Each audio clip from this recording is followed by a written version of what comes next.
Hello, everyone. I'm Jean-Claude BeyondMystic, and welcome to this deep woo-woo episode entitled The Quantum Woo with MARYAM HENEIN and Ryan Riff Park. Let me first introduce our co-host for tonight. She is, of course, MARYAM HENEIN. You can find her here on YouTube and also at honeycolony.com. Let's give her a big warm welcome back to the show. MARYAM, welcome back.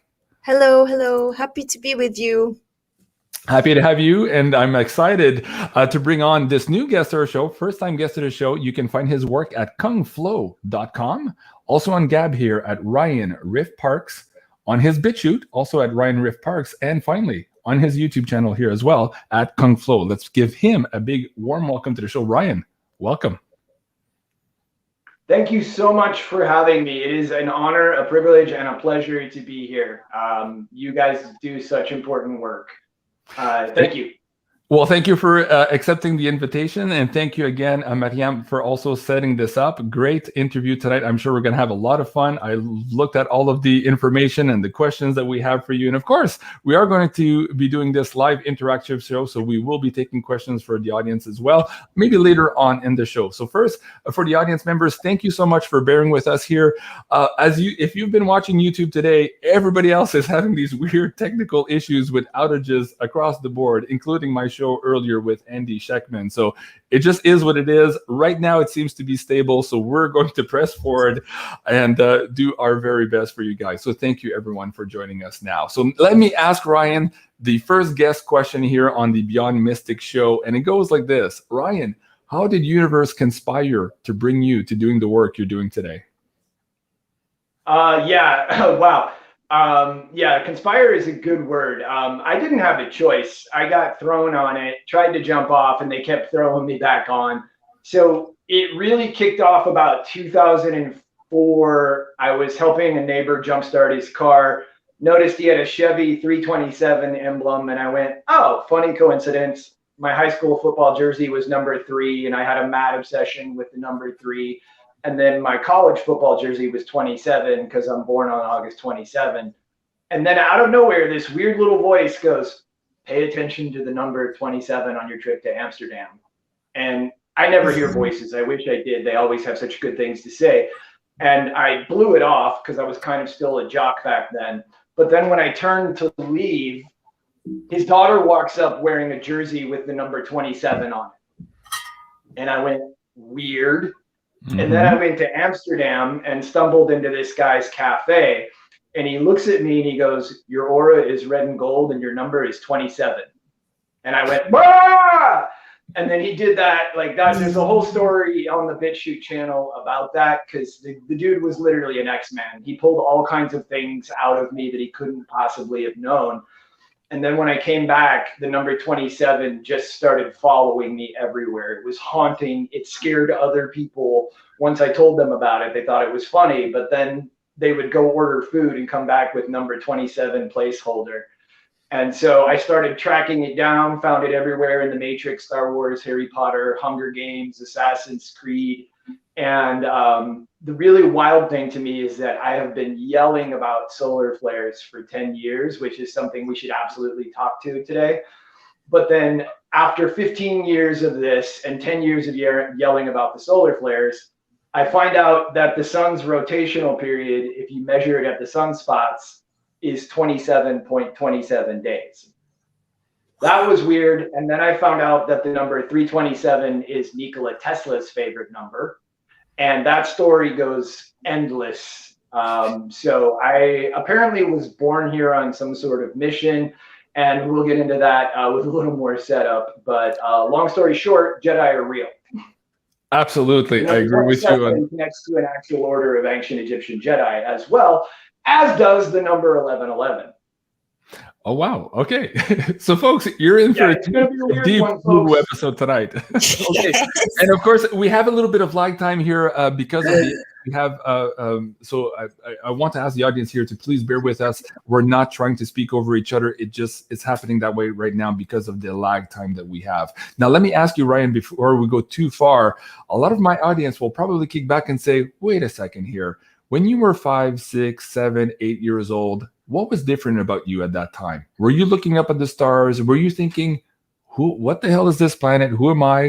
Who dropped me here? Did you have those questions? And if so, can you share that with the audience a little bit? Always felt different, and that's kind of a product of being an A negative blood type. We're very different, and we'll show you a clip here in a second that'll prove that out. But it's funny because I thought I was just a regular farm kid growing up on a farm, and it wasn't until I was about 31 that the woo-woo mystical stuff started kicking on. Okay. Okay. All right. You're from the future, Ryan. Like me. Now, you just picked it. Okay, go ahead, Ryan. Go ahead. Well, for me though, when entities say that they're from the future, I think they might actually be referring to, we're from a species that is 20,000 years ahead of yours, and we have better technology, and we live together in harmony, and we enjoy our lives, and that's the future we're trying to get you Earthlings to.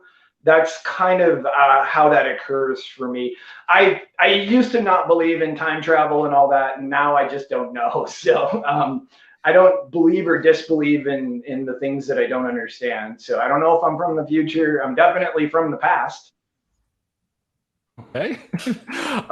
We could do a whole show on this thing, man. I love where this is going. But first, let me ask you about the bloodlines. So you just mentioned A negative bloodline.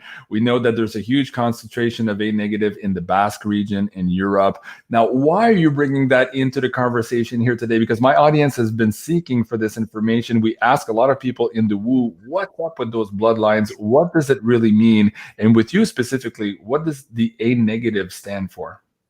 I also want to just chime in. Can you hear me? Yeah, go ahead, Mariam. I'm O negative, so I don't. Is it just the negatives? Is it the negatives? So at some point, I'm gonna have to step out and plug in the backup phone here. But this is something that's blowing my mind because I was born into a family of ancient Scottish Rite Mason ruling class. We'll just let that one end there. But I can do some things that most people can't. And a friend who's also born into that lineage called me up and said, "Hey, what's your blood type?" And I was like, "I don't know." And she's like, "You're 48 and you don't know your own blood type?" And she was like, "You're going to be one of the RH negatives because of your lineage and your enhanced abilities." And so I went and looked it up, and the A negatives have hazel eyes, light brown hair, and really jacked up, ugly ribs, which I do have. And so I bought a test, and sure enough, it turned out to be an A negative, which is a good call on her part because only 6% of the people in the world share this blood type, and it's always kings and queens and emperors. If you're wanting to learn about bloodlines, there's a guy named Azesm, Azesm on Facebook. He is the freaking expert. I have learned so much from him. He knows everything, and he'll break it down for you, I think, better than anybody else I've ever seen. That's where I'm getting my information on this from. He says it's the Holy Grail bloodline, and I can believe that because, you know, blood is interesting to certain people, and the more enhanced the blood is, the more interesting it is. So we have a lot of RH negative blood types in the live stream here now tonight, but usually speaking in my whole audience, this keeps coming up. Let me go back and ask you here. You said that this A negative specific blood type, of course, we're around 6% here around the planet, and you mentioned that this was one of those royal ruling bloodlines. Now, that brings up a negative connotation for a lot of people. They're saying, well, these people have enslaved the rest of the population. Do we actually like A negative blood types? But let's talk about what's also happening now, where we're seeing a lot of these star seeds jumping in to A negative blood types because of these enhanced abilities so that they can fight the fight that we're in now. Let's get into that. Absolutely. So here's where the whole thing goes left. Well, right, actually. So, one of the things, folks, I'm going to give you a bunch of crazy sounding information, and most of it's going to sound too good to be true. But for once in this overwrought Hunger Games, the weirds are ever in your favor. So on this crazy path of coincidences and synchronicities, they all involved angels and ancient Egyptian Jedi. both of which are very real. There is absolutely a mission of light workers mass incarnated on this planet because we knew now was going to be crucial for the fate of humanity. And so what I personally believe at this point is that a bunch of actual angels and Egyptian Jedi infiltrated the other team by being born into the lineage so that we would know what's going on, be able to help. But also, if you have an RH negative blood type, you're just enhanced. Like, it's weird. I don't want to like self-glorify it all, but my whole life I've just been doing things that are not supposed to be possible and scoring in the 98th percentile on national placement tests without studying. 5'11" white guy who can dunk on 10 feet, you know. The RH negative line is extremely enhanced. It seems to go back to the Anunnaki. I have a huge question about why this blood type doesn't show up in any primate species, and there are 622 of them. So I'm going to stop there. But if you extrapolate that it doesn't show up in primates, you can go from there. Right. Is it the same with the O negative? Is it, because I heard from that my blood type is also rare. Very. 6% of the planet has A negative, 6% has O negative, and then there's AB negative and I believe B negative. So yeah, it's amusing to me because I've been collecting the strongest people I can meet for like 15 years because I knew this was coming. And I've also been collecting the bravest people on the face battle, and highly anomalous. What should be 15% of my friends having this blood type, it's like 70%. It's just over and over again. And the people who I meet in real life, over and over again, I bond with them, and then I find out that they're an A negative too, you know. And it's just like, there's only supposed to be 6% of us in the world. Why is everybody I meet A neg right now? Also, the eyes, the RH negative will so often have the cool sunburst eyes with the multicolors, and that's just a whole fascinating topic that I'm not really educated enough to speak on. Also, what I heard about the negatives, but specifically the A negatives, their eyesight is also enhanced. So where most people, when they're lucky, they see 20/20. Some of those A negative types apparently see up to 30, what people see normally at 20 feet. So that's also another interesting point of view here. Let me bring up this chart. As you were talking here, people were asking in the chat. So here's the percentage of RH negative. So 7% in the O negative, 6% only in the A negative blood type around the world. The B is 1.5. And bring it down a little on the top. Yeah. Oh, okay. Cool. Yeah. Wow. Very interesting. Now, let's dive in more a little bit into the star seeds. And again, what you're saying is, how is it possible that only 6% on the planet are A negative, yet this is mostly the people you're meeting and that we're meeting in this show here tonight? How are we all connected on this mission? I spoke about the star seeds incarnating and infiltrating this bloodline here to maybe tip the scales or to level the playing field in this temporal war that we find ourselves in. What can you say to that? How can you speak to that for the audience? I'm plugging my backup phone in here. Sorry for the technical difficulties. No problem. So at this point in the game, I've known for like probably 8 years that there is actually a mass incarnation of actual angels and Egyptian Jedi on this planet. Am I frozen? How am I doing there? Yeah, you seem to be frozen. You're frozen. Hold on. I wonder if imagine that. Go figure. This happens a lot. So hold on here, Okay. Mike. So the message is what matters anyway, but I do like to talk with my hands. Why are we... Hold on, I'm going to pop my cam here real quick. Maybe I'm an Egyptian Jedi, Jean-Claude. Well, yeah, we can have You absolutely are. MARYAM and I are very interested in not just Egypt, but Greece also. But anyways, there's a lineage there and a connection, absolutely. And we can get into that, but how MARYAM and I met and our interests as well. Okay, Mike, can we hear you okay now? Let's Ryan, can we check that out?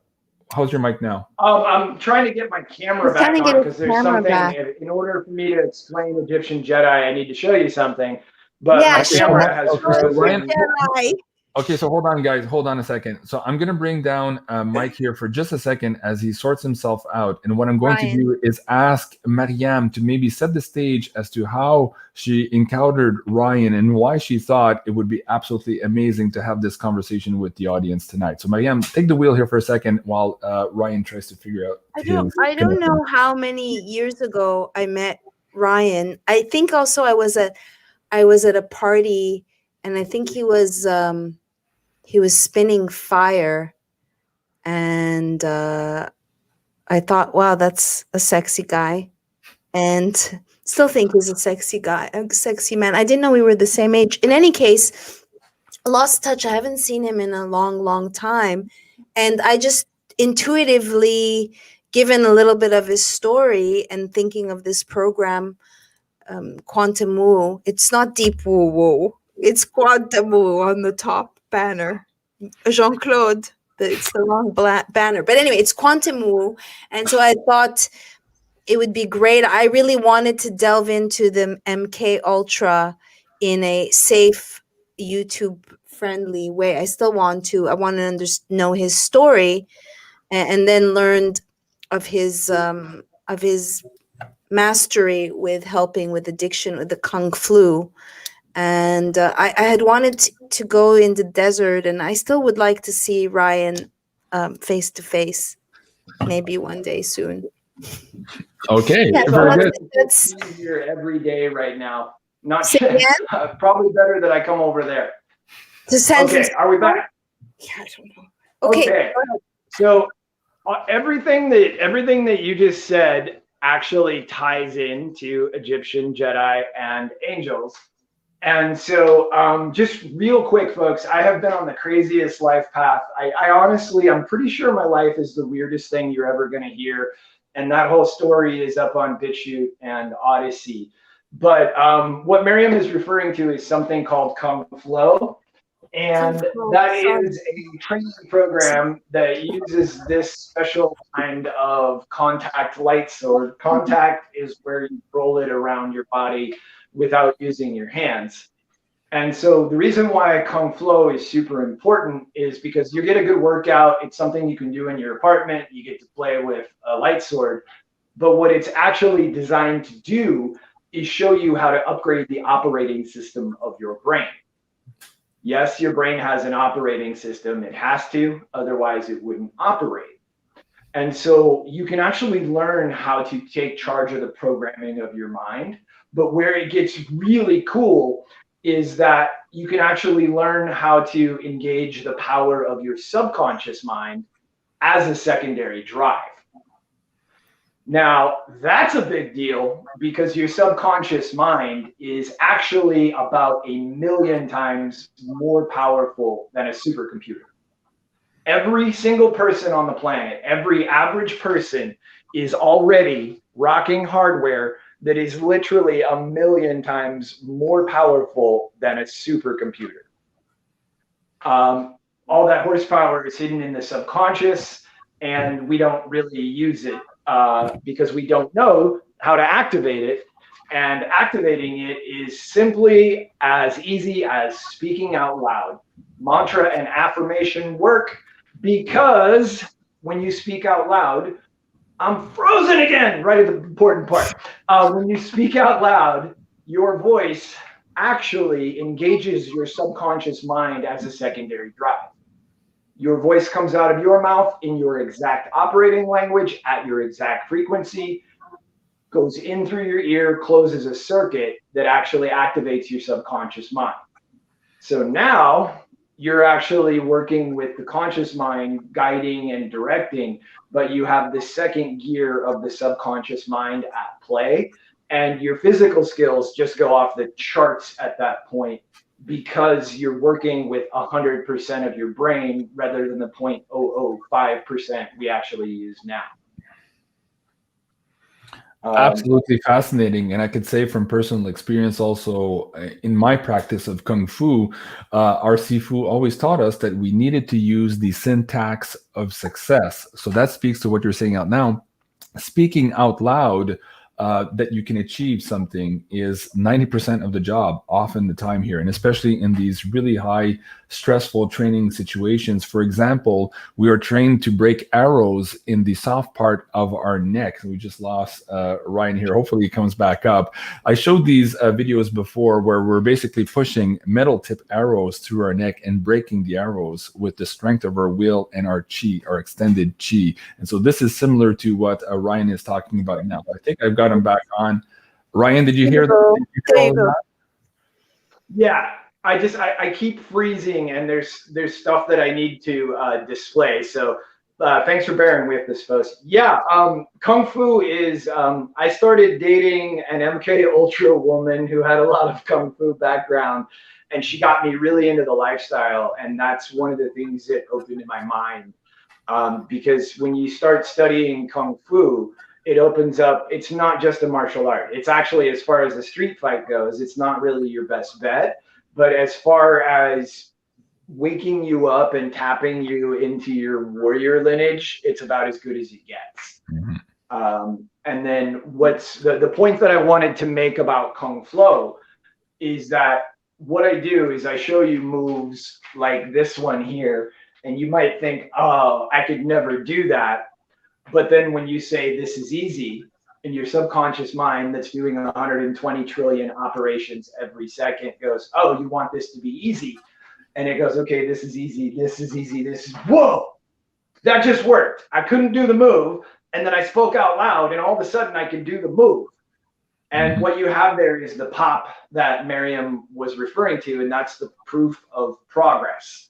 Because you can see your body's ability to enhance based upon what you say to yourself out loud, you believe that speaking to yourself does work. And that's when you can go in and start overriding bad programs, malware, but start installing new programs. And what's really cool is that once you realize the power of speaking to yourself out loud, you can use these techniques to end addictions and heal PTSD super fast. One of the biggest keys I would ever want to share with anyone is that if you're feeling the pain of a PTSD or a really gnarly craving, just ask yourself, who's generating the pain? Who's generating the craving? Right. It's you. You're the one creating the signal, and that's all it is a signal. So you can actually shut it off just by saying, I am dispelling this pain. And my life has been literally torturous. Like, I've died a couple times. I've had run-ins with Rockefellers galore. And I just kind of navigate through it all just by staying calm and programming myself through it. And my PTSD was so bad, horrible childhood, just broken, beaten, abused, neglected, and all that. And I carried it with me forever. And then when I was shown this system by some really fun guys, if you know what I'm saying, all of a sudden it just went away. And developed the program as a way to get good at fire staff spinning. But then I started teaching a random class at a drug rehab for suicidal teens in Malibu. And the kids started using the system to beat their drug addictions. So the owners of the clinic brought me on full time. It was about 2 years of rolling laboratory where I would guinea pig all these crazy ideas on the kids because I had no oversight, and they just kept working. So that's something I want to, oh, here we go, folks. It's about to get weird. Yeah, friends, let's just go ahead and talk about angels and Jedi and A negatives real quick. Jean-Claude, would you please fast forward that to the last 15 seconds or so? Okay, this is the last. Okay, a little bit more. Okay, let me backtrack here, right here. Okay. Right there.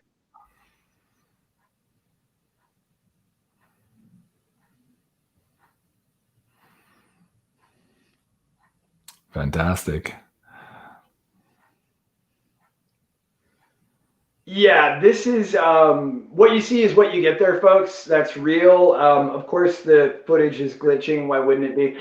But one of the things I've been doing that got me on the right wrong list was holding my hand in fire for 7 to 10 seconds without burning. And that's not supposed to be possible.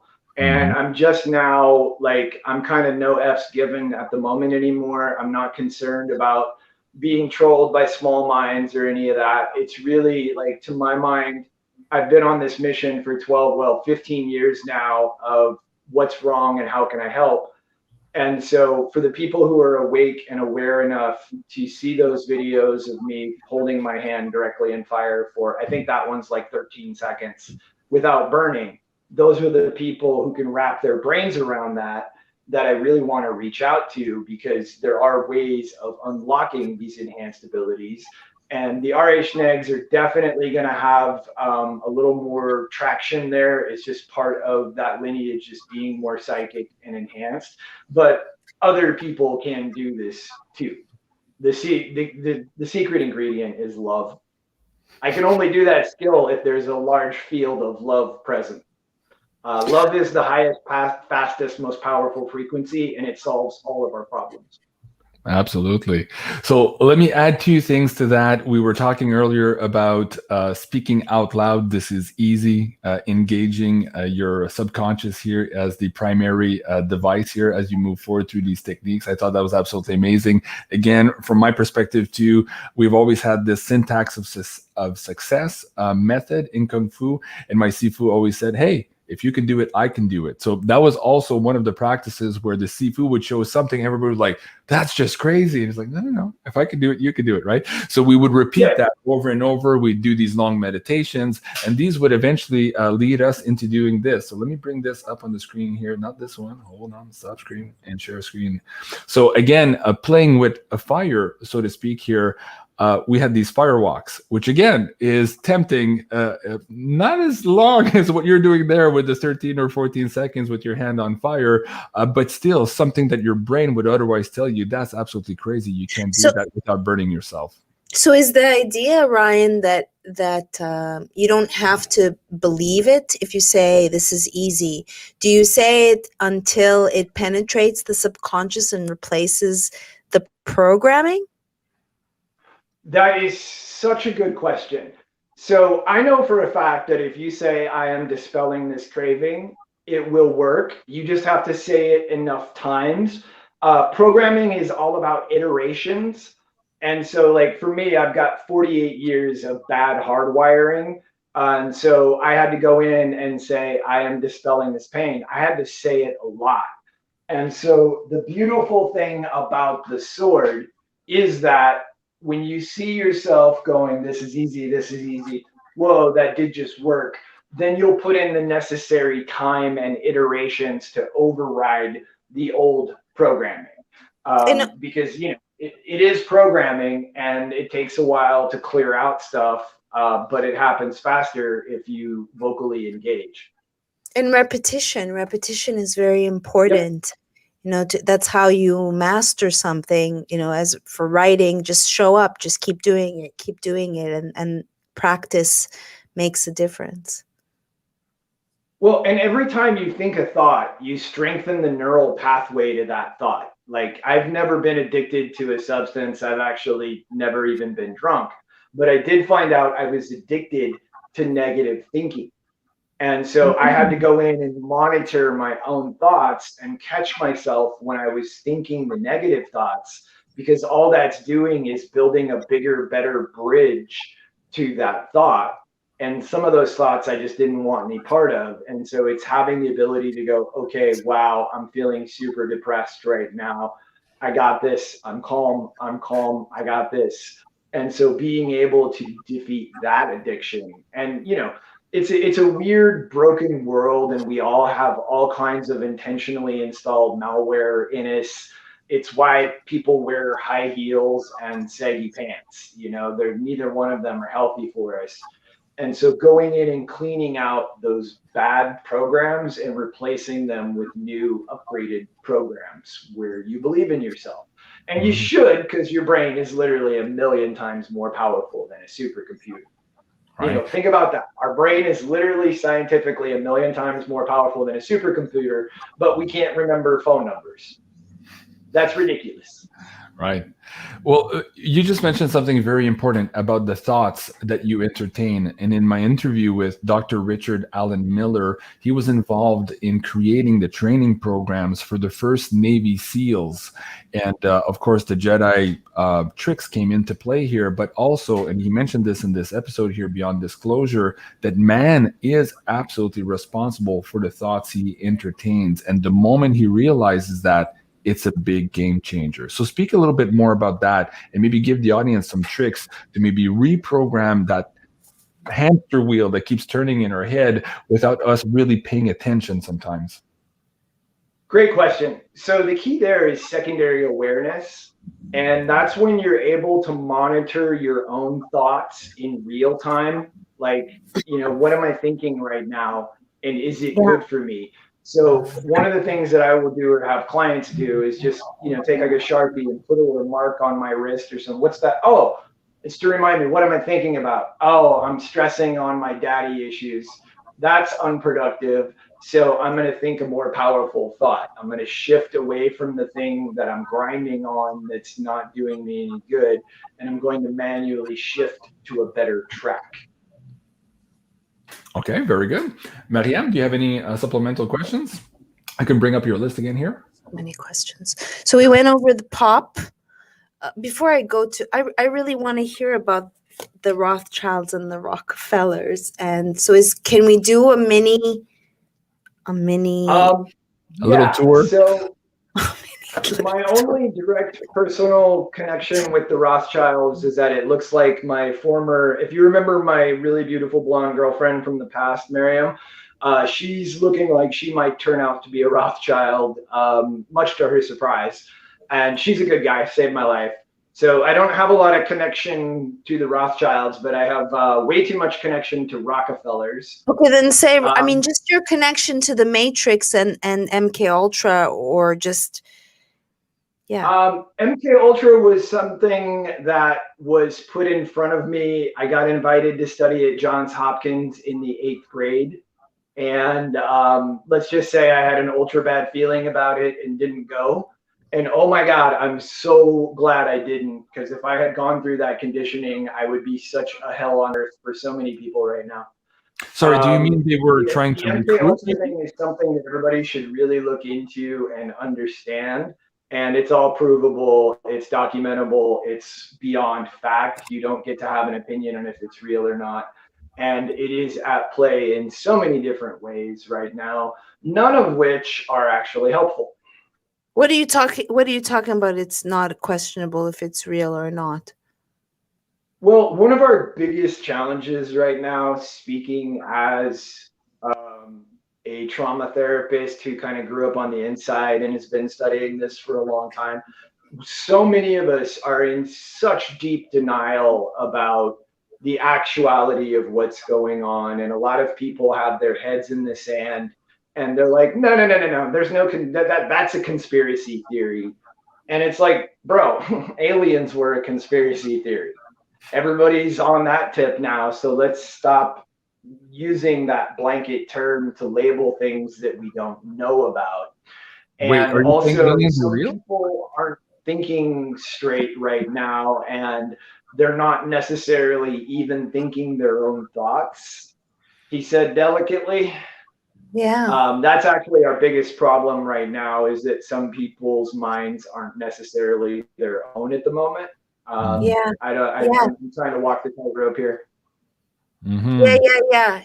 Yes. People are not. I think one of the things about Kung Flow is also there is so many people that are disembodied, and I don't know where they are, but this grounds you and unleashes or dislodges your capability to use other facets of your brain and tap into the subconscious and replace it with, because it really is about just deleting self-limiting programs, waking up to being sovereign.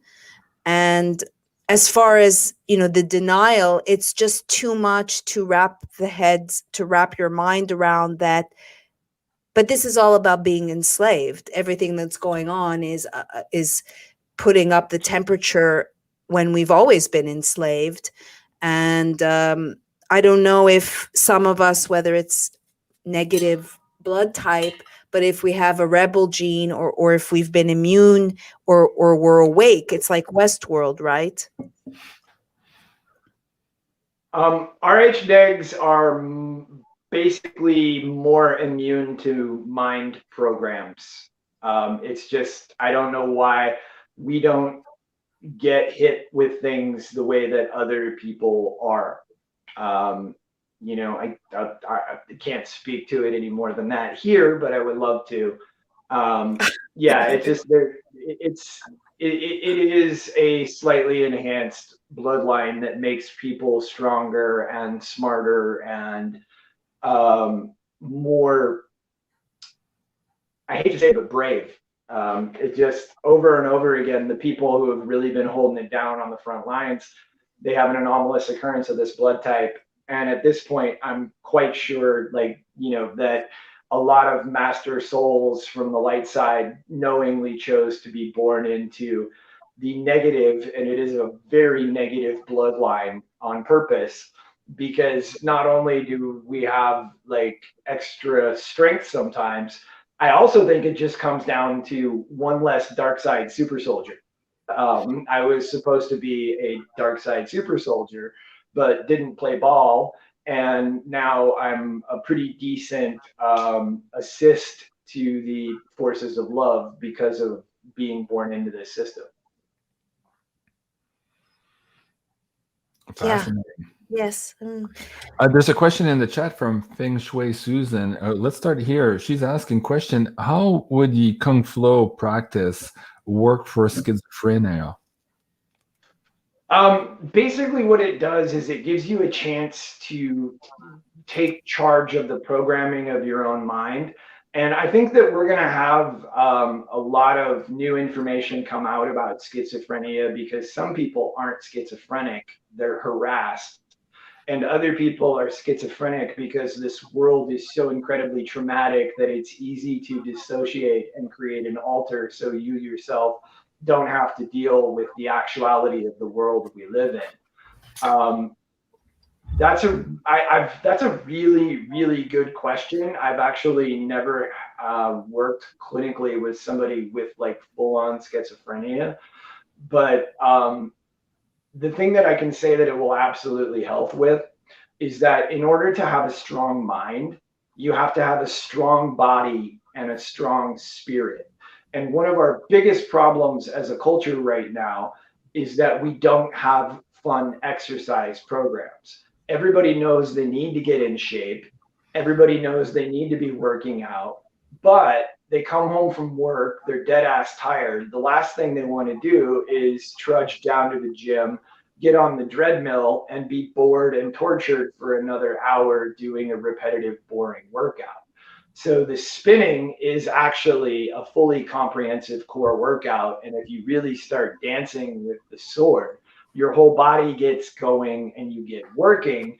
And I don't know if I'm allowed to mention the lymphatic system here, but your lymphatic system actually pumps white blood cells to the parts of your extremities of your body, and that's actually what removes toxins. Yeah. And no mention of the immune system.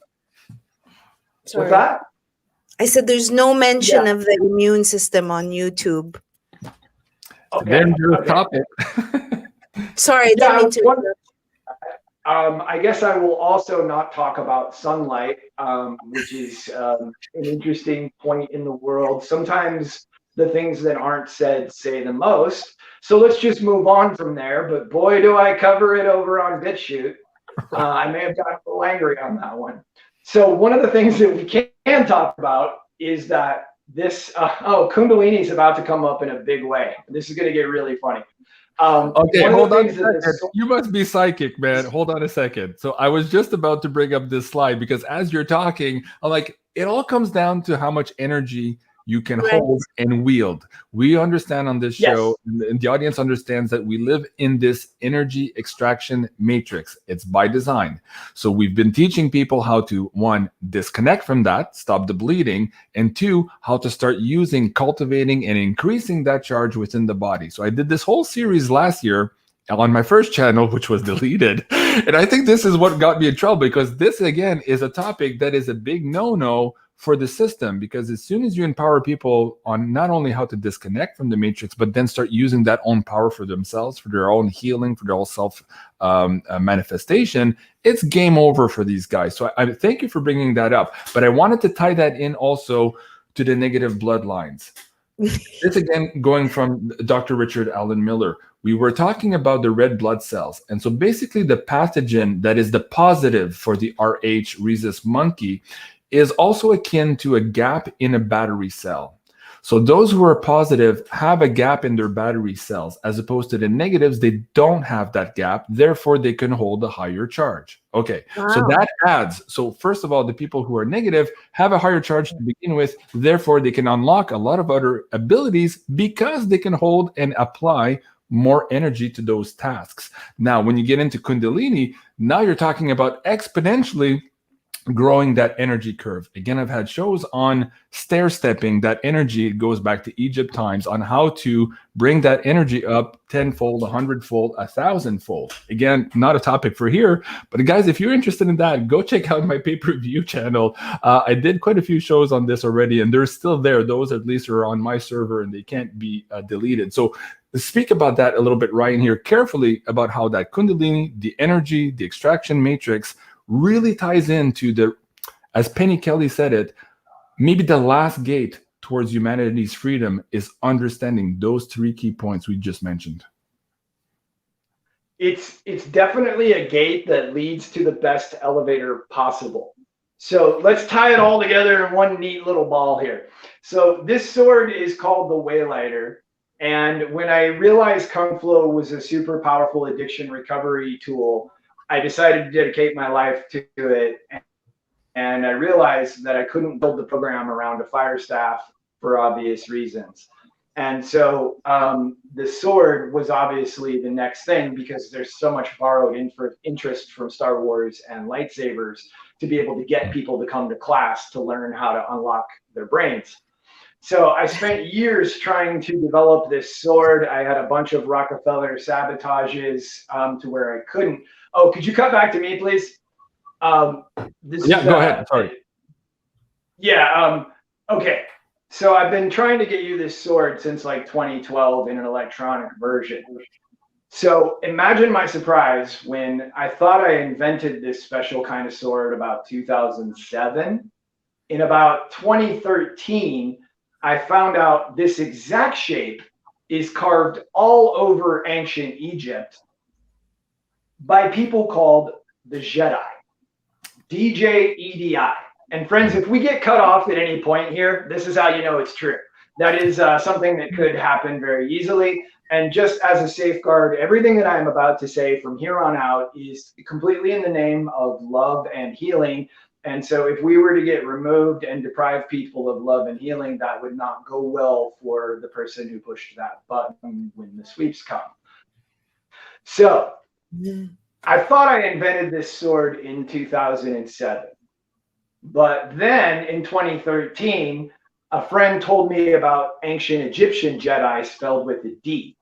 So I went researching all the rabbit holes down there. And what I found is that if you go far enough back in suppressed Egyptian history, you'll learn of an order of ancient Egyptian scholar, warrior, mystical knights called the Jedi.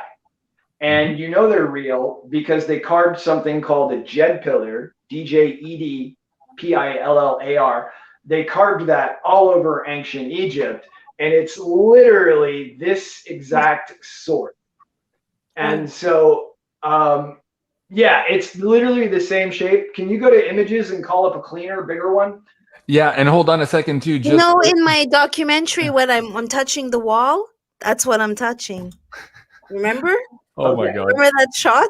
Yeah, yes, I do remember that. Okay, so here's where the next level hold on a second, Ryan. Just a second here. reality. Just for the algos. So- hold on a second here, Ryan. Hold on a second. I know there's overlay, guys. I'm sorry. I just wanted to bring this up for the algos here. Of course, this is just a fictional ancient Egyptian magician appearing, right? There's no reality to anything we're just talking about now. It's all fiction. It says so here on Wikipedia, Joe. So just so you know. Okay, Yep. keep going, Ryan, and I'll find that better picture. This is all a story and a LARP that I made up, just using the archetype of Star Wars Jedi to get people together. This is some stuff I totally just made up. It's all a science fiction. I'm a writer. So this exact shape, that Djed pillar, is carved all over ancient Egypt. And what's interesting is that if you make this top fin out of zinc, copper, zinc, copper, zinc, copper, yeah, that is actually the circuitry schematic for a pile battery. And so if that top part was an LED, that would in fact shine out an electric light, which is pretty good for people 8,000 years ago. Yeah. And it gets even wilder because if you can cut back to me real quick, if you notice, the sword also spells out 1111 with those fins. 11 is a Proto-Germanic word, ein left, one left after 10. But if you follow it into the Norse territories, it literally translates straight to angel. And obviously, angels and Jedi are pretty much the same thing: protectors of the people, mystical powers, swords of light. So that was super amusing. But the thing that blew my mind is when I found out the ancient Egyptian Jedi actually studied Kundalini yoga. And so what they would do was raise the DJ in Jedi is actually a root sound that means snake. Don't be afraid of snakes, folks. They literally can't kick your ass. Most of them are friendly. So the DJ in Jedi means snake, and they would take the snake energy, the serpent energy stored at the base of the spine, run it up the spine in a double DNA helix until it got to the crown chakra. And that's when their force power is unlocked and they got their wings, metaphorically. Now, what blew my mind about that is that that's actually the caduceus, the modern symbol for medicine. It's literally a contact sword, which is one of these that I thought I invented independently 10 years before I knew this. This sword's number one purpose, the reason why it exists, is to help people heal PTSD and end addiction. But then it also turns out to be the basis of the modern symbol of medicine, which is an ancient Egyptian Jedi symbol that is a light sword that self-powers electronically with lemon juice. Seriously, if you add an electrolyte like lemon juice to that Djed pillar, you have yourself a functioning flashlight. Incredible. So all of these crazy things that I have had so much trolling because they're super weird sounding, they all connect back to the same thing, which is an order of ancient Egyptian Jedi. And the best part about the Jedi is that they would incarnate onto planets in times of turmoil in order to provide stability and return the land to peace and prosperity. And I know this is true because there is a pattern of names and numbers that are woven all over pop culture, the Bible, geometry, etc., etc. Nikola Tesla, people who we can't mention here.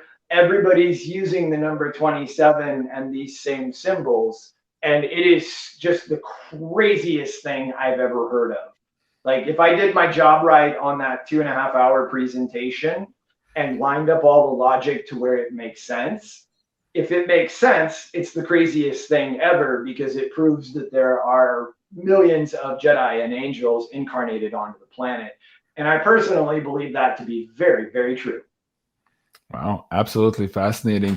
I'm going to be looking for a clip also of MARYAM in Egypt here. We did a show on this a little while back. I'm not sure that clip is still available to me, but MARYAM, if you have a link that you can share with me, I'll bring that up.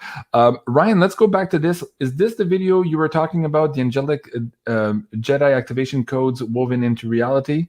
I'm just trying to point this to the audience, the one you were talking about for BitChute. Which one am I looking for? On the BitChute channel, what you want to do is go all the way to the beginning and start there, because it covers a bunch of stuff that's really crucial for people to know about our reality. And I share inside perspectives about things like aliens and stuff like that. And, you know, my grandfather worked at Los Alamos on the Manhattan Project, so I have a little more information than most. There's some pretty critical tools in there for waking up people who are just now waking up. I feel like my role is to be a bridge from the woo-woo people, from the metaphysicians, to the people who are just finding out that consensus reality is different than what they thought. So that would be, you know, start there and then work your way up, because it all builds and flows and all of the different dots connect. Wow, Can I ask a question before we go up to the pillar in regards, I'm back at the negatives in the blood. Is there, from your opinion, a ploy to dirty the blood supply with the jabs? I know maybe that's not you could say yes. I don't think we should talk about that. Okay, all right. Yeah, I know way too much about that, and we'll have to do that on a different operating system. Sure. But it's a valid question. It's a great question, and I would love to give you the straight answer. It's going to get you kicked off. What I propose here, Maryam and Ryan, I agree with you. I know what you're going to say. Let's touch base again and maybe do a pay-per-view episode, so I can put this on a private server somewhere for the audience, and we'll get into that, because there's so many connections there with Kundalini as well.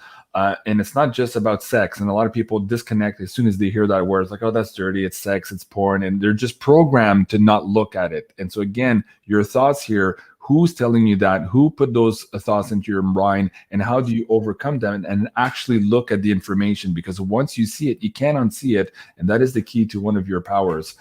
Maryam, let me bring up this. Do you know whereabouts in the scroll here? It's a little further than that, where I'm feeling off. Oops, I think you passed it. Where? Okay, so I'm at the 16-minute mark now. I think where you were was right. Okay, let me bring it back and set this up for the audience. Oh yeah, there you go. There you go. Yeah. I am in the tomb, and the director is telling me to touch the wall to connect with the wall and for visuals. So I'm feeling off the wall, and I'm feeling off this this Jedi, which I thought was a battery, but you can show it.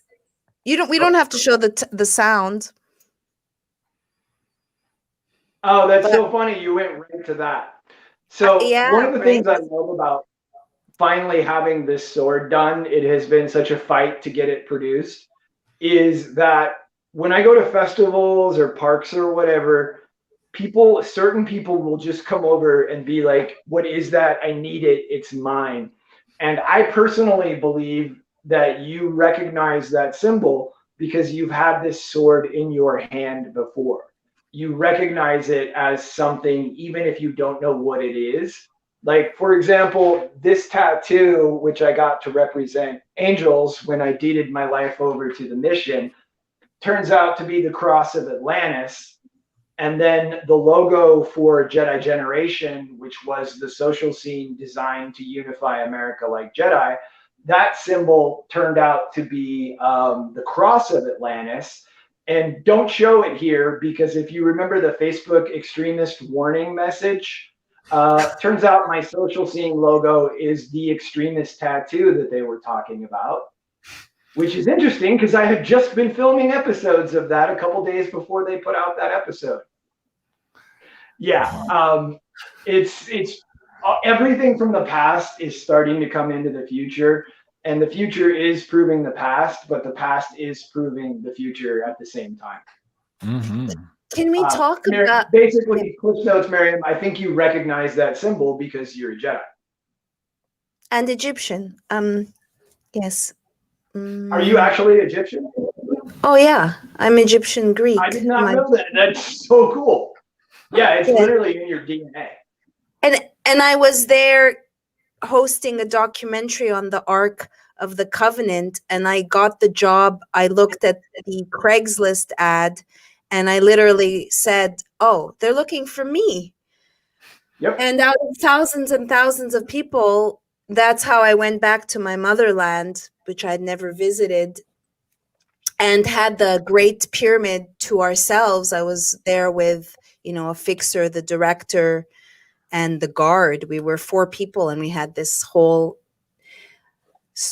unfortunately, I picked up a entity and had to have an exorcism, and also felt a lot of negative vibes for surezies in the tomb in the Great Pyramid.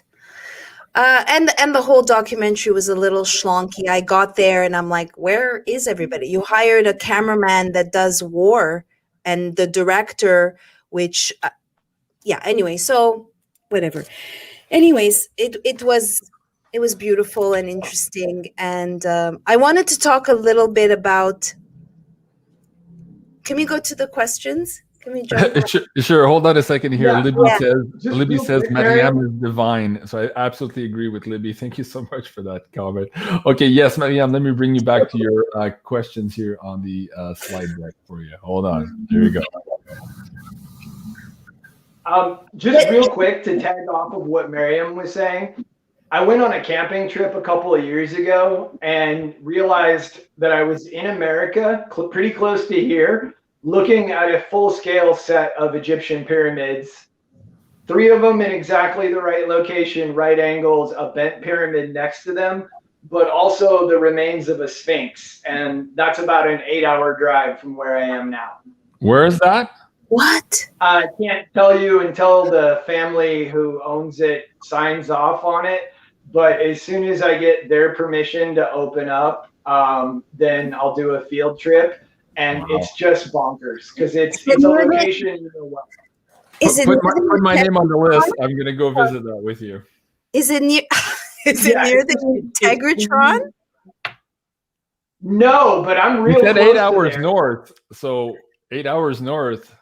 I don't know. No, I forget where you are. You won't get it out of me until so my contact there at that site, I reached out to in December to talk about, because my whole thing is I just want to blow the lid off consensus reality, and this would do it. He's now dead, so I'm going to be really about this one until it's safe for everyone involved. But I know they're real because I went to Google Earth because I wanted to look down and see if they line up with the Orion's belt configuration, and they're blocked out. So that's how I know they're real. Wow. Yeah. It's interesting.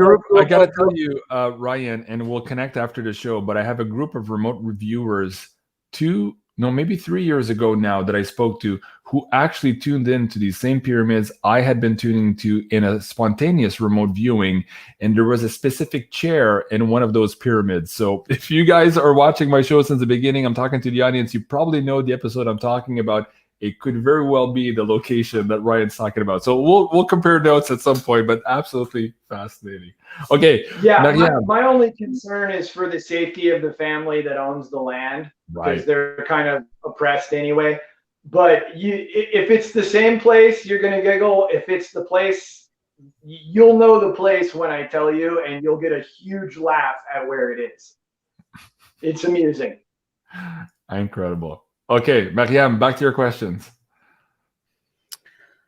Yeah, maybe we can talk about living in the Matrix. I mean, it's nice to shit on the Matrix, and but we live in it, and there are benefits to it. So how, the saying, I'm in this world but not of it. So how can we live here in the Matrix and enjoy some of the perks, but then still see, and I said that I feel fear. Because I'm an empath and I'm in San Francisco, I literally feel the suicide vibe. I say this like ET, like just the depressing vibe, the zombie vibe. And so I'm constantly, I wake up in the morning that this is not me, this is not me, this is temporary, I'm going to leave. So maybe people at home are in a temporary situation. How can we be in this world and interact, but not get snafu'd? Well, yeah, I'm an empath too, and boy, is that a shitty superpower most of the time. Yeah, I live out here in the middle of nowhere alone because I didn't want to be in the city for the crash, so I left early because it's so hard to not, like, even out here, I'm way out in the middle of nowhere. I could feel what is coming off of LA, and it actually affected my thoughts and made me angrier and edgier than I should have been. So the key is to realize we're definitely in a matrix, but there's a lot more of us than Agent Sith. And if we all get together, and become the Neo Morpheus Trinity, then everything is just going to be fine. And when we take this planet back, we literally have one of the best playgrounds in the entire universe. This planet is such a contested hotspot because it's so amazing. We're a seed planet for other planets in a lot of different departments. We have the best water slides, et cetera, et cetera. So for me, honestly, the best way to, as far as telling you tools about how to be an empath and not take on energy, I suck at that. But what works for me is gamifying my reality that, okay, we're on a planet, lots is going wrong. I'm going to gamify my reality, and I'm going to try to be a version of Neo. I'm going to try to be a version of Luke Skywalker. I'm going to try to be Deadpool or Hermione Granger or whoever. And I'm going to go through this life as a main character, as a player, and not just an NPC putting my head down, pretending like there's not a problem. The main thing here, though, the easiest way through this is the realization that death is an illusion. That is one of the biggest pieces of propaganda ever foisted on us. I've died a couple times. It's so nice over there. Like the first time they actually had to push me back in because I was like, do I have to go back? And they're like, yeah, you got work to do, boo boo. Yeet. And then I'm back in. So just don't ever fear death. Think about everybody who's lived before us. Every single person has died. It's inevitable. Stressing about the inevitable is silly, but also the key to this life, one of the keys to this life is to live a meaningful life. And for the work that you do, Maryam, the bravery, especially, I think you're like 5'2" and about 99 pounds.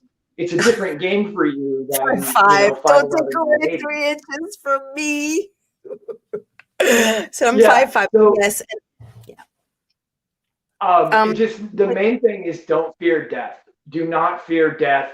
We're horribly trained here in the West about that. And this is hell. Like, let's be honest, life right now is hell. It's not fun. It's scary. It's dangerous. And we get abused constantly in various and sundry ways. So for me, I'm going to live a life that has actually put me on the murder list for like 10 years. I'm going to keep doing everything I can do, and either I'm going to do what I can do, or they're going to take me out and I can leave honorably knowing that I left everything on the field. And if you take the samurai Bushido way of meditating on your death every day and just getting comfortable with that, it's a thing that happens to everyone and it's not a big deal. That's what allows you to go forward with a clear mind and a strong heart and be like, okay, cool. I'm here at the end of the world. I'm going to do everything I can do to help the love team win. I want to comment on that I tell people, I'm personally am not afraid of death. I've looked at death. I've almost died a couple of times. I'm afraid of pain or not living my potential. So, and I tell people, spoiler alert, we all die, so you better live. Hello. And that's why the Rona has been so impactful, because people don't look at death. And I'm more afraid of not living my potential, having almost died, and just navigating the fear vibe, because I don't have people around me, and because I feel this is just temporary, that I ended up in this zombie shit city. So I'm sorry, it sounds so negative and complaining, but for me, it's more like personally, will I, you know, have a surgery next week? Will I wake up jabbed? They're telling me, you want the surgery? We have to put a nasal, we have to test you.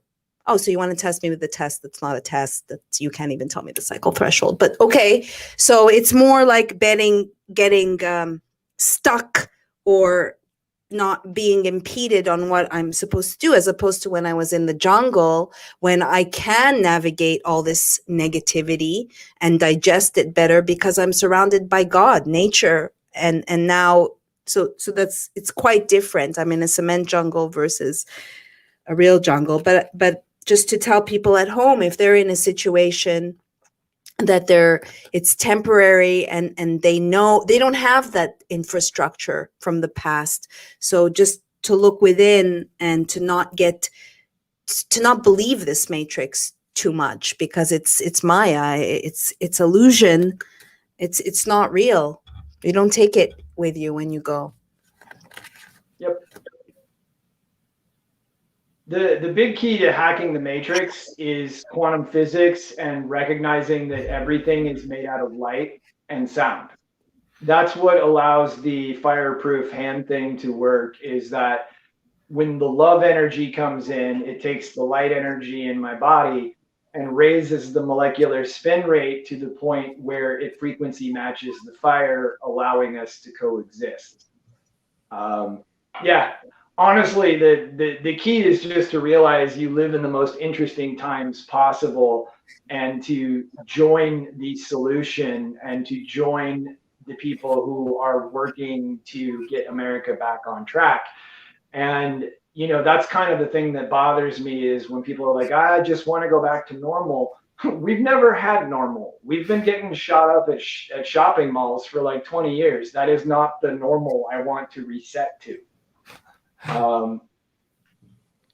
Oh, speaking of set, the Jedi were part of the Osiris tradition. This sword represents his backbone. It represents his spine. It's a sign of stability. And Osiris was tricked and killed by Seth. So we've had Jedi versus Seth for about 7,000 years now. Seth is where we get the word Set, which is where we get the word Satan. Wow.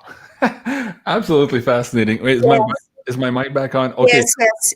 Okay, hold on a second here. I wanted to share the screen here too. So folks, Cliff High's in the house. Speaking of people who died a few times, Cliff is one of them. He knows what he's talking about. Anyways, he's died also on YouTube recently. People are asking, where can I find Cliff? Of course, you can find him on his new BitChute channel. So I'm going to bring that up for you guys.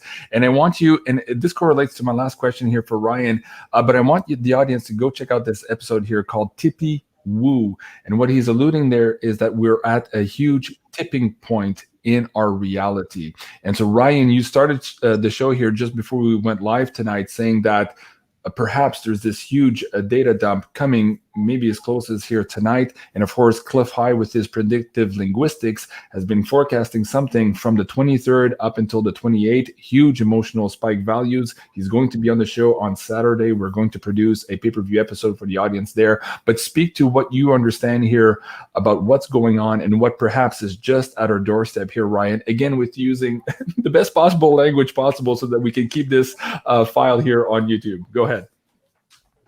So this whole show has been running on number synchronicities. Like, remember how I said the number 327 is in everything? The Federal Reserve was actually absorbed into the US Treasury for the first time on 327. So tomorrow is 7/23, and that's the day the ancient Egyptians used to open up portals to Sirius. But tonight at midnight, there is a certain computer security expert who has his dead man switch unlocking at midnight. And that's 31 terabytes of information. Yeah, that would be him. So yeah, he had backdoors into everybody important's computer and grabbed 31 terabytes of information. And just to tag off of this, he signed his one of his suicide letters with the number 27, which I found quite amusing because the whole digital red pill is about the number 27 being an angelic Jedi number. So anyway, that is all going to come out. You know, obviously it won't be covered by the media, but the citizen journalists are going to have a field day if that does pop open tonight. But then also, there's a lot happening in a state that is just east of California. And the numbers there don't lie, and those are going to start coming out, and the whole script is going to flip, and we will probably have significant leadership changes by the end of August. So everything is going to heat up right now. We are going to have possibly some very strange, violent conflicts because of this. So everybody should definitely stock up on all the crucials like spring water and food and have some power back up. If the lights go out, that's great. If the internet drops, that's great, because there's talk about they're going to switch us on to a new quantum internet, and everything will be brand new, and some things that we're used to will be gone. So it's really all quite exciting. And what I can share for people is that, having studied this situation from the inside for so long, I haven't felt this good in 20 years. The scary people were a 6-headed dragon, and 5 of the heads are gone, maybe the last one now, but there's still the thrashing tail to deal with. So we're not out of it yet, but it's so close. And then we're going to live the most extraordinary, interesting, seemingly magical lives. But in order for this all to happen, America has to unify and coalesce, because once that happens, then the military can do things.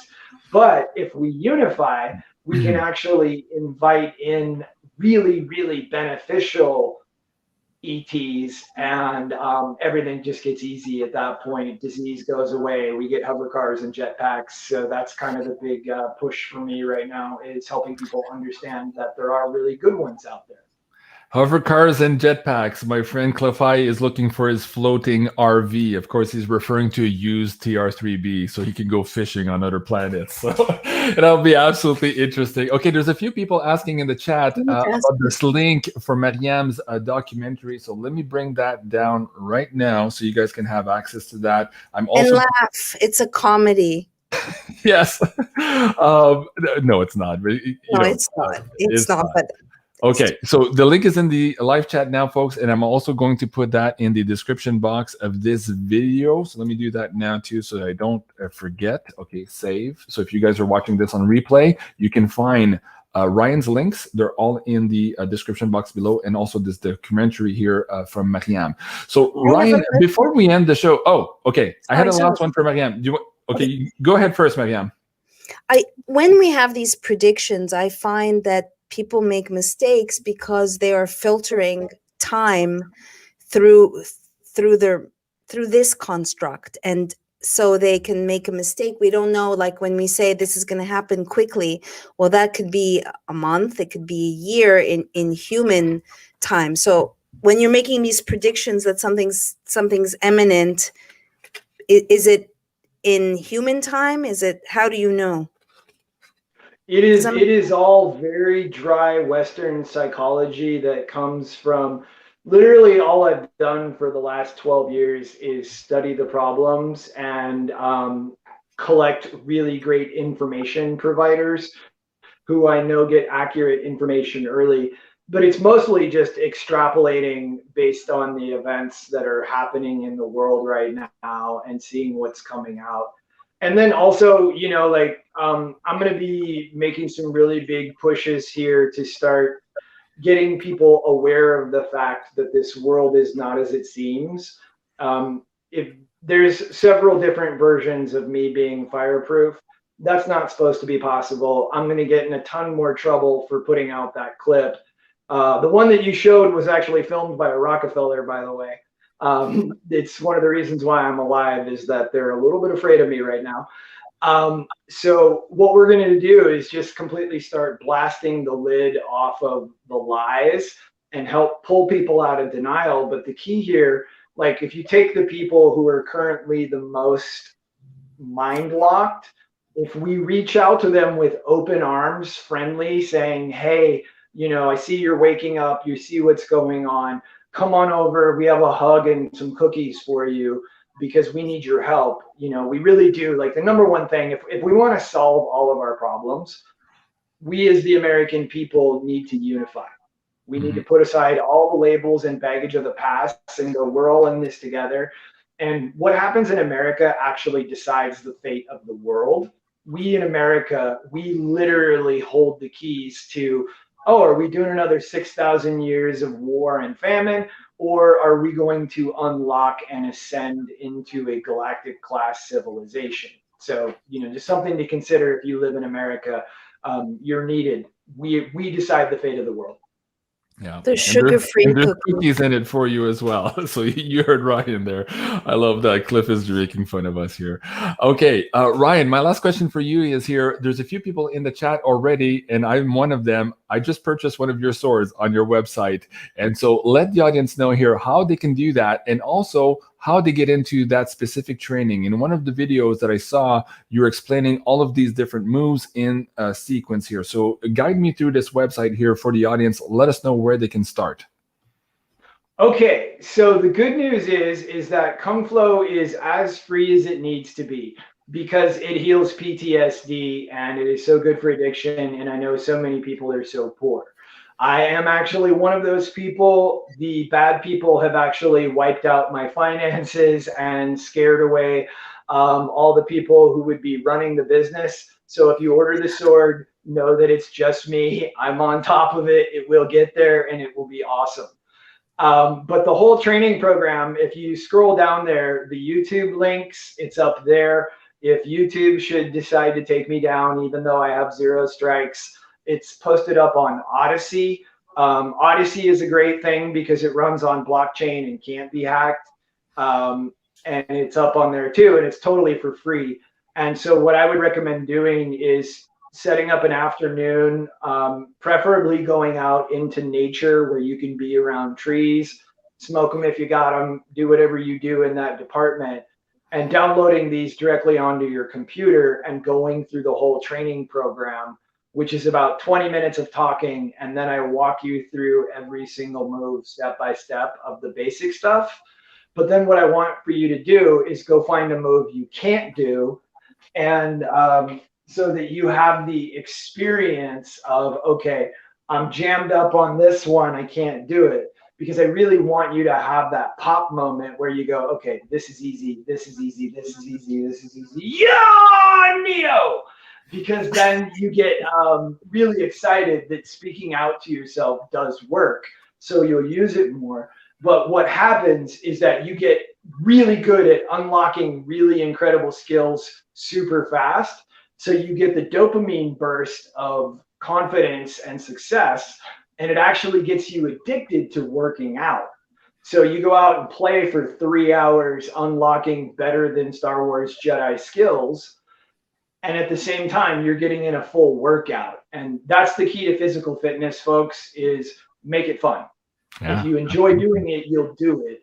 And, you know, our workouts have been deprived from us, especially those of us that are stuck on lockdown. So you need to be moving in order for your body to be healthy, in order for your mind to be healthy. But also one of the things I love is that when you hold the sword, it calls up all that ancient warrior DNA that we all have to some degree or another. But for those of you who are actually incarnated angels or Jedi, when you hold the sword, it's like, this just feels right. I've done this before. And so you're not actually learning the skills, you're remembering them. And Jean-Claude, the AN in your name is an abbreviation for angel. And did I see that you like the number 3? Yeah. Okay.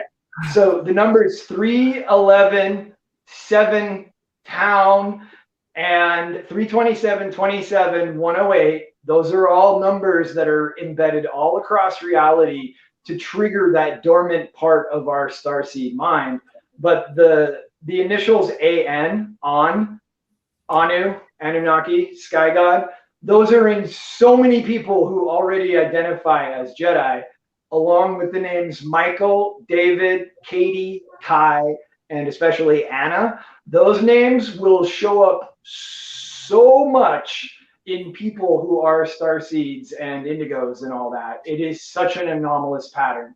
And when you So add if to you that have- the beginning you of the have one of those conversation names, about the you blood want to types, copy it's that, absolutely more fabulous. Oh, sorry. Again, guys, we have a delay in our chat here. I don't mean to speak over Ryan here. What I was saying, Ryan, is when you add to what you just said, those people who are also in the RH negative bloodline, it brings a whole new perspective to what you just said here in terms of these groups of people on mission. Well, this is a new thought, but I'm now at this point, I'm about 95% sure that there was an angelic infiltration of the more reptilian brained people in order to be able to heal them.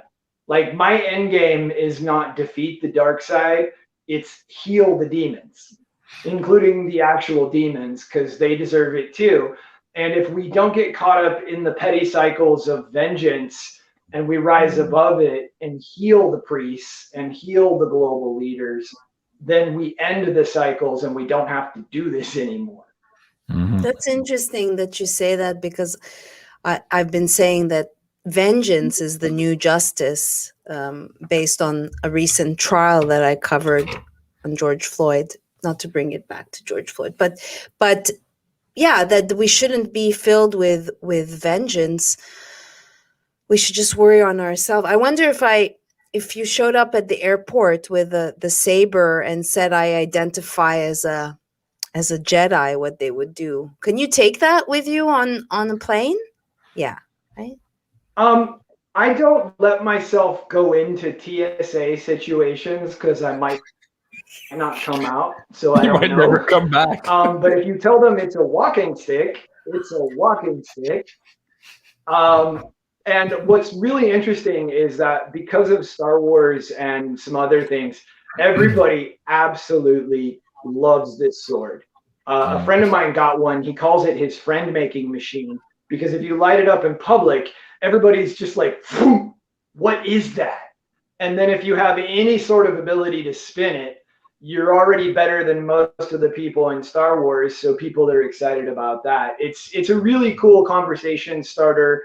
And honestly, it's made out of bulletproof glass. And so if you're concerned about your security, it's a really effective weapon.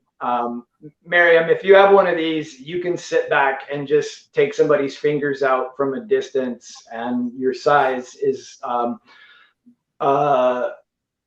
not as much of a disadvantage in the field. So I hate to have to bring that up, but we do live in this world. Very Does good. it retract? It doesn't retract, right? It'd be so cool. Be like, just comes. There's one called the Daymaker that does. Oh, really? So the Waylighter is something that I had to build because I kept getting deep state mafia Rockefellers screwing with my business. By the way, if anybody's brave enough to take me on, this is a $3 billion a year industry. I've got the competitive analysis and a pitch deck built. But the thing is that the people who I work with usually get gang stalked and harassed and threatened, which is why I'm out here in the middle of nowhere. So if anybody's brave enough to take me on, you'll be running a $3 billion a year industry. You just have to put up with my interesting caveats. Hey, let me just ask you, Ryan, you just said something here. There's two versions of this sword on the website right now. There's the Waylighter Assembly Shamanic. What's the other one you're talking about? I don't see it here. Shamanic. All right. So say something interesting for like 40 seconds. Okay. Well, folks, that was the Quantum Woo here with MARYAM HENEIN and Ryan Riff Parks. Please remember to like, share, and subscribe here on our backup channel here at Jean-Claude at BeyondMystic 3. And also, don't forget to go and subscribe to MARYAM's backup channel here at MARYAM HENEIN. They no longer even tell me when I have new subscribers on there. They don't. And I just want to tell people that the latest in my endless attacks is that now Amazon is holding $5,000 of my money and it's under review. This is with my business, Honey Colony and Simply Transformative. And when I say it's like, I've told JC, I've had to speak to a bankruptcy attorney because my $1 million company that I built from scratch is decimated because we rely on Facebook and Google and the techno-fascists to tell people that we exist. So my company was garnering 500,000 unique visitors, all from our SEO work and our articles. And now I have 15.9 because of these techno. So please, like when I say I need help, I give and I put out and I'm working. I'm not driven by money, but I need to live, need to survive. And I would be okay. So please come to Honey Colony. I'm being attacked for selling vitamins. Mm-hmm. God forbid we talk about the immune system. Folks, if you want to tip MARYAM, hold on a second, Ryan. Hold on a second, Ryan. Folks, if you want to tip MARYAM, of course, she doesn't have her own PayPal account anymore for the same reasons. You can still use mine here. Just write that it's for MARYAM, and I'll send that over to her. Thank you. Post today. So thank you, everyone, for being generous there, too, and supporting these shows and supporting MARYAM. So, Ryan, back to the second iteration. I believe you have one in your hands right now. Yeah, it's actually the only one. So I got a nonstop litany of the worst business partners in history. Wassermans, Castros, Kaisers, McCarthy's, like just all kinds of people have wrecked this business. And so I realized I had to make the sword myself. And so I sat down and just started building different versions of it with parts that I could find around the neighborhood. This particular model is literally just bicycle grips. That's an end cap from Home Depot. And then there's a flashlight from Harbor Freight inside of it. And it's called a quantum, coincidentally. If you look at a quantum computer, it looks exactly like a Djed pillar. So this one's ready to go because it's made out of other people's parts. And I just order and assemble. But this one I had a very strange experience with because one day I woke up with this strange calling that I needed to go to this thrift store in Venice, which is all the way across town. When I got there, there was a karaoke mic stand, and I realized that's it. It's this, because right now this blade lives in here, but when you shoot it up, a magnetic switch turns it on, and then you just tighten this nut down here, and now you have a sword. So this one allows us to make a staff, which is cooler. It just requires machining and production that I don't have. But it's quite amusing because this conical nut here is what makes it work. It what locks the blade into place. And if you look at the ancient Egyptian Djed pillar, it has that same conical shape in exactly the same place. And those sort of little coincidences are literally a daily occurrence now. Even living alone in the middle of nowhere, it's nonstop. Some random crazy lady showed up at my gate last night, and I looked at her and I went, "Your middle name is Anne." And she goes, "Yeah, how'd you know that?" And it's because of the pattern. And angels and Jedi just throw off a frequency, MARYAM, which is probably why we connected, however long ago it was. Because seriously, I can walk through like a grocery store and look at people and go, "Your name's Anne, isn't it?" And they're like, "Yeah, how did you know that?" And it's because that name is so prevalent in people who give off an angelic energy signature. Wow, fascinating. Folks, thank you so much for the tips here. Hold on. It's the craziest. MARYAM Lagos says for MARYAM, thank you so much. And Laura K. Thank also you, people. for MARYAM. Thank you so much for the donations. Thank you. Thank you. All right. Thank you. Any last words of wisdoms, Ryan, for you in terms of maybe what we're about to face here in the next couple of days, weeks, as we move into this new reality, as we discussed at the beginning of the show? What can you tell the audience here on how to maybe stay grounded, stay focused, and stray away from some of those negative thoughts that might prevent them from flowing with the change?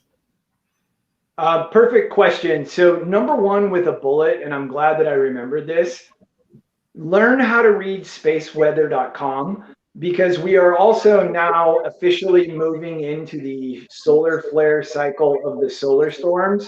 And if you are not up to speed on how solar flares have been wrecking our reality and making you sick your whole life, get on that. Like, seriously, folks, this is one of the simplest science to understand, but it is boggling when you see the graph of how solar maximum and all the world wars perfectly coincide for 200 years. Basically, everybody was tired last week and grouchy and cranky and feeling off because we had our first X-class solar flare, and that is a massive blast of X and gamma rays slamming into the planet. And if my fingernail is the Earth, this is how big the wave of X-rays that just hit us last week was. But the reason why this is a huge deal is that an X2 flare is enormous and makes people crazy.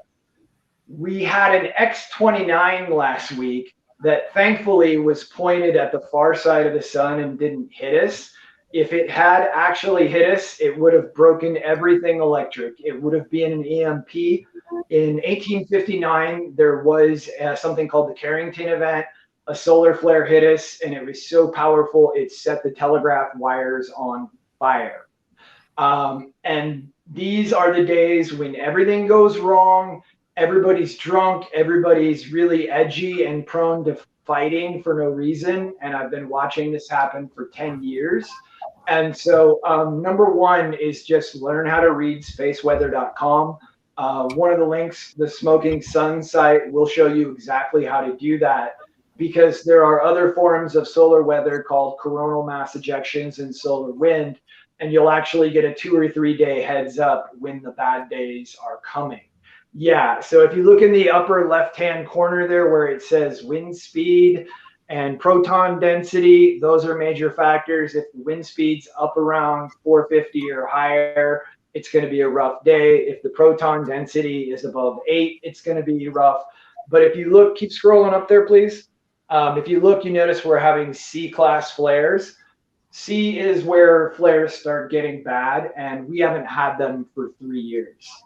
So I'm again going to point out that the opening of the show started with my crazy story about a strange voice telling me to pay attention to the number 27.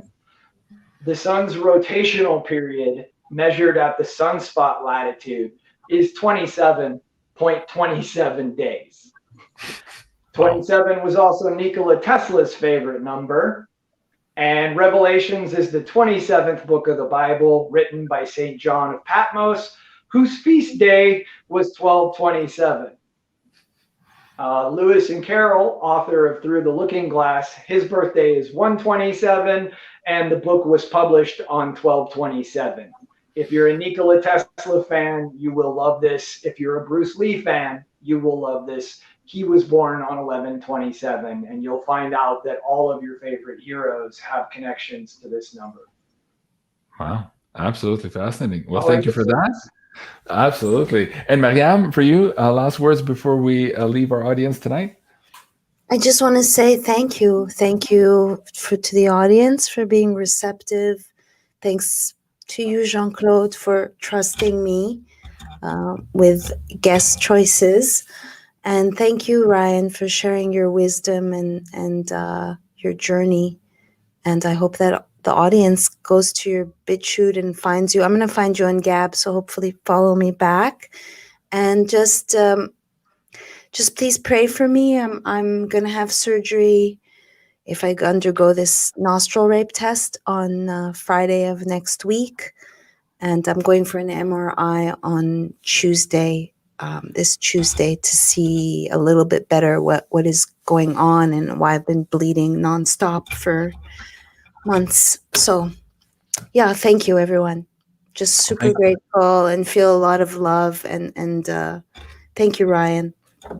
And Thank you, Jean. Mariam. Thank you, Ryan. And folks, thank you for joining me in sending Mariam some healing, much deserved healing energies here as she faces some of the corrective surgery that she needs to go through here. So a scary time for her. And I really appreciate you guys joining me and sending her lots of love and lots of energy. And of course, you can also help her by subscribing to our YouTube channel here at MARYAM HENEIN. And you can follow her and support her work at honeycolony.com. And finally, you can find our friend here, Ryan, at kungflow.com and also on his Gab at Ryan Riff Parks. Now, you're lifting your hand, Ryan.